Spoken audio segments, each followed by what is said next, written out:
Bonjour à tous, bonjour les amis, j'espère que vous allez bien. Dans cette vidéo, je vais répondre à une question sur les animaux dangereux en Asie et à Bali. Quelles sont les bêtes sauvages à Bali? C'est une question de Asti 9728 qui me dit: est-ce que tu as déjà eu des problèmes avec la nature à Bali ou en Asie? Une méchante bête qui t'attaque ou un tremblement de terre? Alors, je vais essayer de te répondre avec toutes les bêtes sauvages qui m'ont attaqué. Alors, j'ai été attaqué par des bêtes sauvages. Alors, je me souviens d'une bête sauvage qui m'avait... En fait, elle était même pas sauvage. C'était, je faisais une randonnée, c'était au Laos. Il y a une vache en fait qui me regarde droit dans les yeux, dans un troupeau. Voilà, moi je passe, j'étais à quoi, une dizaine de mètres. Elle me regarde, je vois son visage se tourner comme ça, alors que je faisais ma randonnée. Et d'un seul coup, elle se met à me courir dessus, me foncer dessus, la tête la première. Incroyable. Alors ma réaction, j'ai souvent de mauvaises réactions quand on m'attaque. Ma réaction, ça a été d'être dans un premier temps complètement... j'ai frisé, en fait, je suis resté comme ça. Et puis je la voyais, elle allait me gicler, j'allais éclater, j'allais m'envoler, quoi. Parce que vous imaginez, c'est comme si un taureau vous fonce dessus, qui est en train de courir. Je sais pas pourquoi, en fait. C'est énervé comme ça, j'avais rien fait encore, j'étais innocent. Et je me suis mis à hurler avec une réaction de femme. Je me suis mis à hurler alors que j'aurais dû me décaler et tout, j'aurais pu ou même engager le combat. Non, pas engager le combat, mais j'aurais pu, je pense. Comme elle était en ligne droite, je pense que j'aurais pu me décaler. Mais j'ai pas eu la présence d'esprit, c'est tellement surprenant en fait, vous savez, pris dans l'effet de surprise, on sait pas quoi faire, donc j'ai hurlé et elle a eu peur. Et elle s'est arrêtée net, genre à 30 cm de moi. Et on s'est regardé comme ça, les yeux dans les yeux. Mais bon, ça répond pas vraiment à ta question, c'est pas vraiment une bête sauvage. Qu'est-ce que j'ai eu comme bête sauvage? Alors j'ai été attaqué, je sais plus si c'était en Birmanie ou au Laos aussi.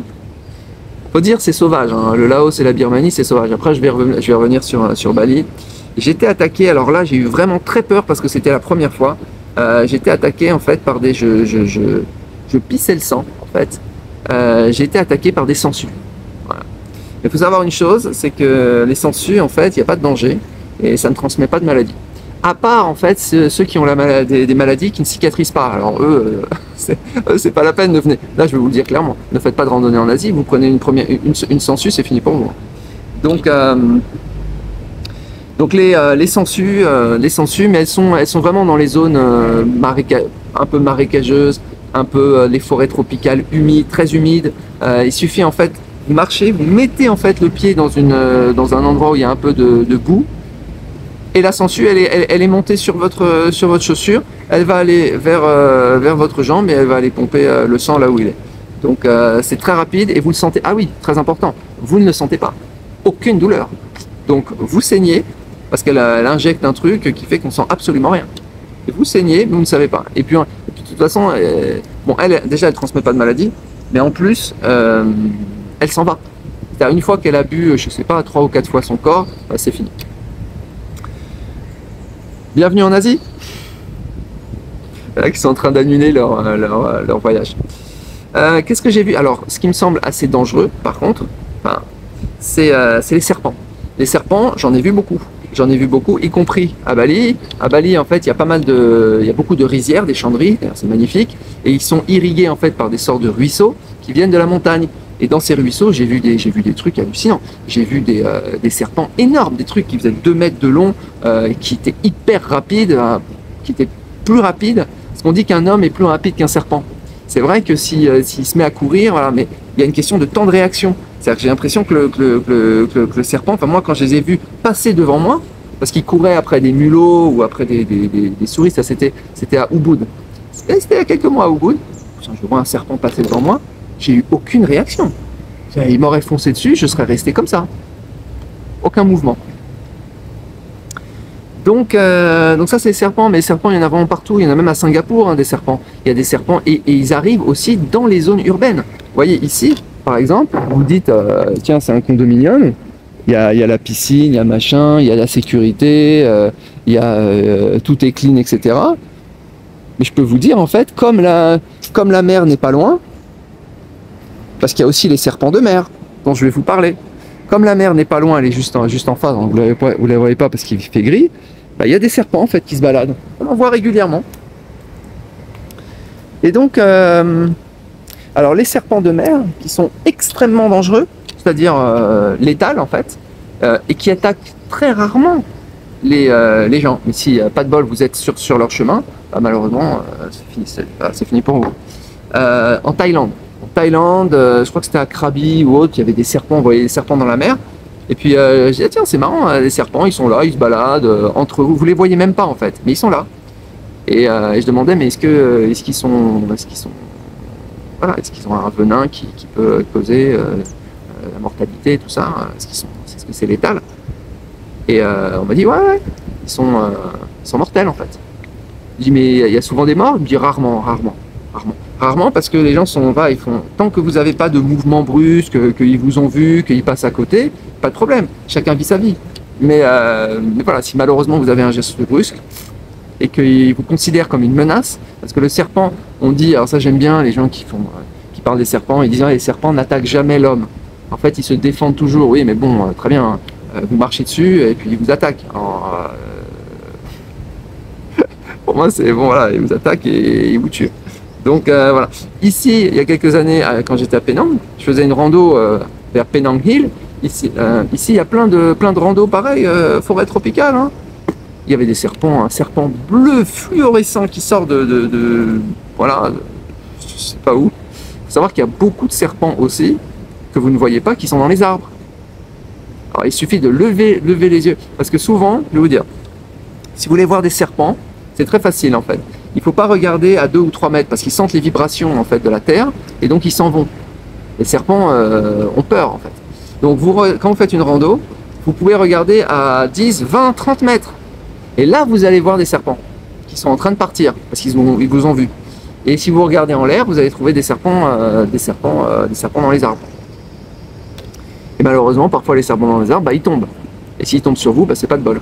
C'est comme ceux qui se prennent des noix de coco sur la tête. Hein. Sur les chemins, il y a des cocotiers. Vous prenez des noix de coco, parfois il y a 3-4 noix de coco qui tombent. C'est fini. J'avais une amie comme ça qui me racontait, elle me dit, ah, j'avais un petit frère avant, qu'est-ce qui s'est passé? Il dit, il lisait sous un arbre, il s'est pris des noix de coco, il est mort.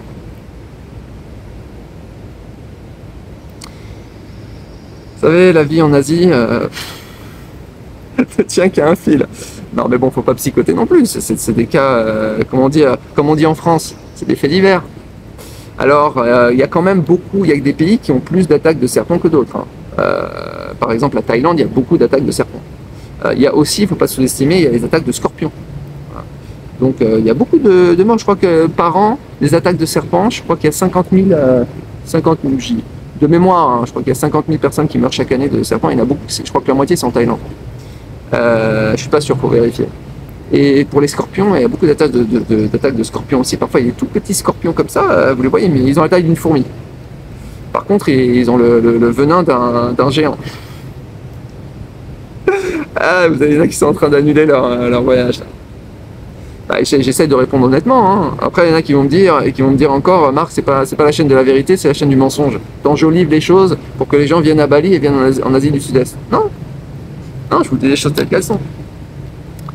Qu'est-ce qu'on a d'autre? Alors les requins, il y a pas mal de gens qui parlent des requins. J'avais regardé la dernière fois, il y a très peu d'attaques de requins, des attaques mortelles ou bien qui causent des blessures. Parce que voir un requin qui se balade et qui n'attaque pas l'homme, bah, c'est pas dangereux. Et c'est sûr que ça fait toujours ça fait toujours un petit peu peur. Je crois que je sais plus, il y a eu, 2 ou 3 attaques de requins mortels à Bali, dans les eaux de Bali, mais il peut y en avoir, hein, ça peut changer. Hein. En tout cas, c'est vraiment pas ça qui fait peur. Il y a plus, par exemple, ici à Penang, je crois pas qu'on ait ça à Bali, mais ici à Penang, là, en Malaisie, il y a tout le temps des trucs sur les jellyfish, sur les méduses, et les méduses mortelles en fait.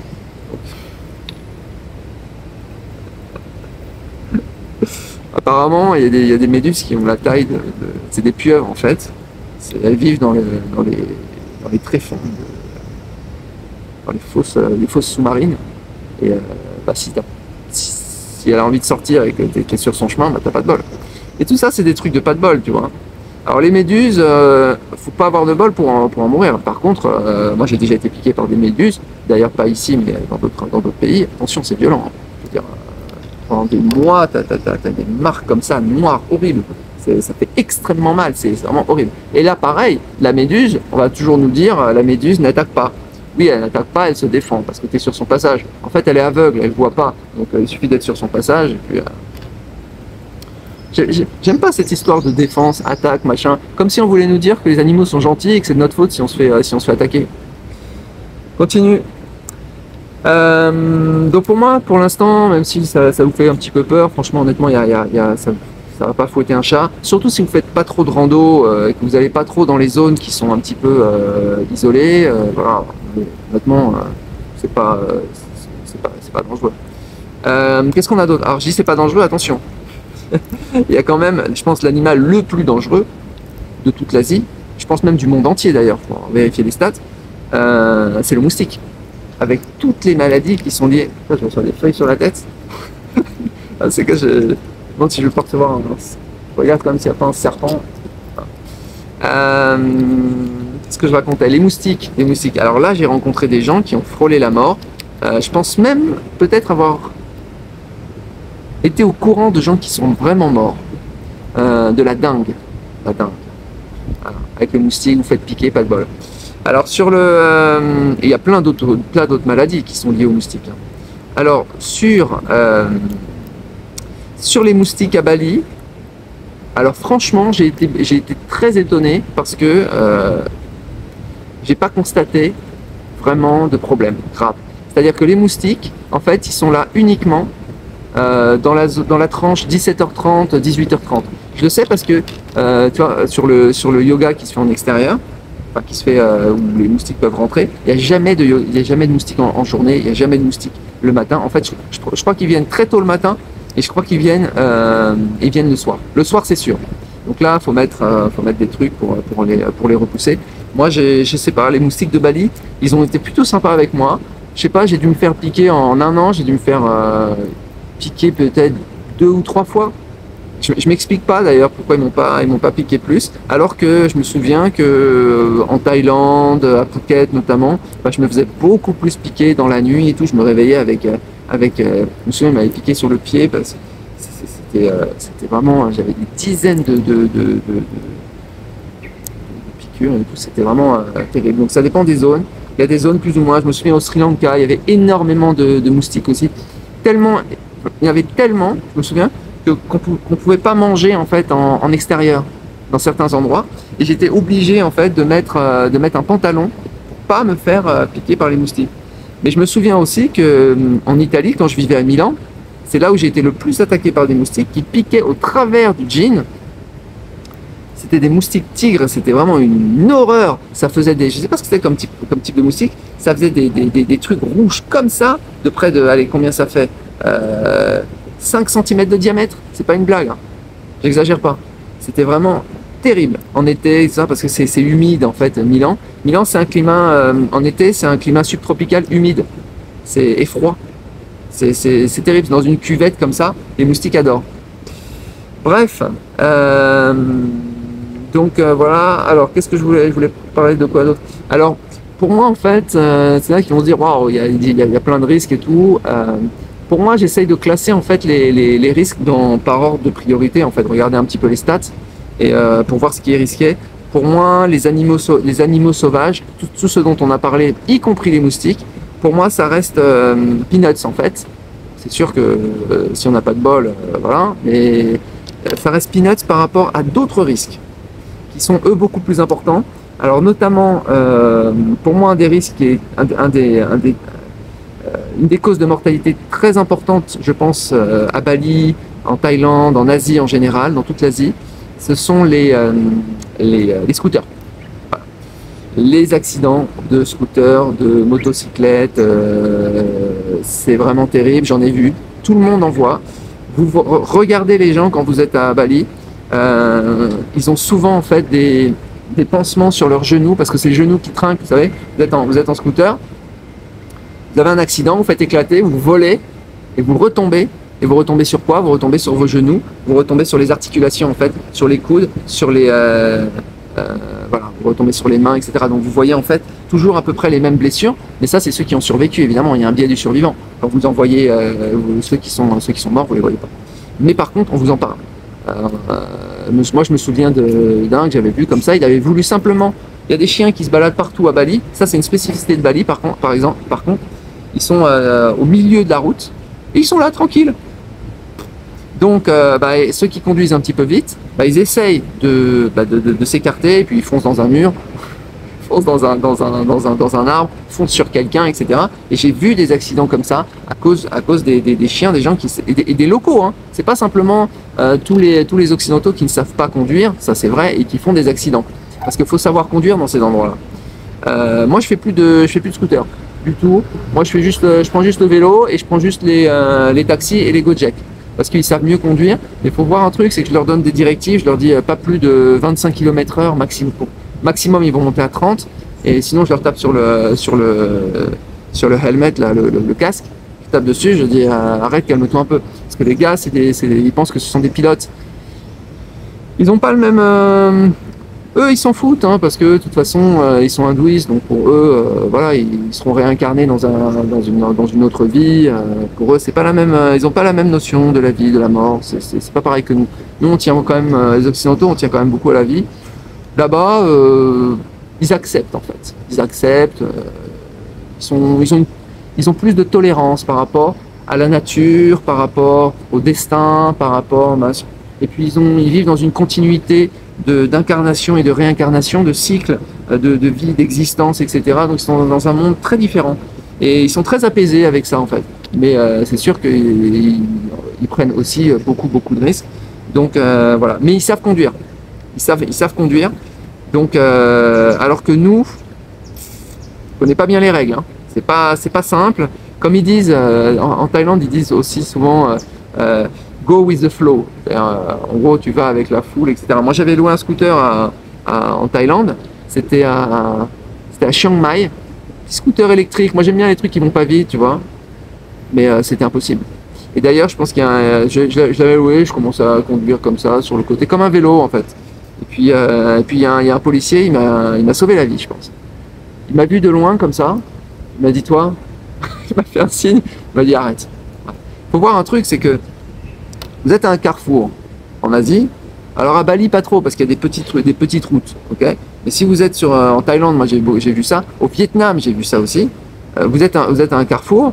Vous avez, c'est pas une blague, hein. Vous avez genre 200 scooters sur chacun des 4 côtés, en attendant que le feu passe au vert. 200 de chaque côté. Vous avez 200. Vous avez 800 personnes qui vont se croiser comme ça. Des scooters. Bon, laissez tomber. C'est pas à moins de faire du scooter depuis que vous avez 13 ans, parce qu'ils commencent le scooter. Savoir un truc, c'est que à Bali par exemple, ils commencent le scooter, ils ont 9 ans. Hein. 9 ans, ils sont déjà sur des scooters, des petits scooters électriques, on les voit comme ça. D'ailleurs, ils se foutaient de moi parce que moi je suis à vélo. Hein. Donc ça, c'est dangereux. Donc ça, pour moi, c'est danger numéro 1, je pense, en Asie. Il y a un autre danger, en fait, c'est nos réactions en tant qu'occidental, faire valoir nos droits, etc. Être un petit peu brusque, un petit peu... ils s'emportent très facilement en Asie. Donc faut faire attention. Ils passent du froid au chaud en une fraction de seconde. Donc faut y aller mollo. Et troisième risque, pour moi, qui est très important, c'est les femmes. Les femmes, c'est un risque qui est quand même important, surtout si elles s'énervent. Donc surtout si vous commencez à faire, si elles pensent que vous êtes petit ami en couple, etc., et que derrière, malheureusement, vous les jetez, etc., qu'il y avait une incompréhension, qu'il y avait eu une miscommunication, ça peut faire mal. Ça peut faire mal. Moi, j'ai toujours réussi à ne pas énerver les gens, mais il y en a qui n'y arrivent pas. Voilà, donc faites très très attention parce que ça peut sortir des couteaux, j'ai fait des vidéos là-dessus avec des témoignages incroyables. C'est surtout les femmes sortent très rapidement des couteaux, donc ça peut finir dans un bain de sang malheureusement. Voilà. Qu'est-ce qu'il y a d'autre? Est-ce que j'ai eu d'autres animaux? Est-ce que j'ai eu d'autres animaux Non, on a vu les moustiques, les requins, les serpents, les scorpions, les sangsues. Je crois que c'est tout. Le plus dangereux, de très très loin, c'est l'homme. Enfin, l'homme et la femme, l'être humain. L'interaction humaine, attention, les scams, attention les amis, les zones en Philippines, les zones de kidnapping, etc. Attention. Mais je tiens à dire une chose, pour ceux qui ont peur et qui se disent « voilà, c'est très dangereux », tout ce que je viens de raconter sur l'Asie est de toute façon beaucoup moins dangereux que de vivre en France. Voilà les amis, je vous souhaite une excellente journée, je vous dis à bientôt.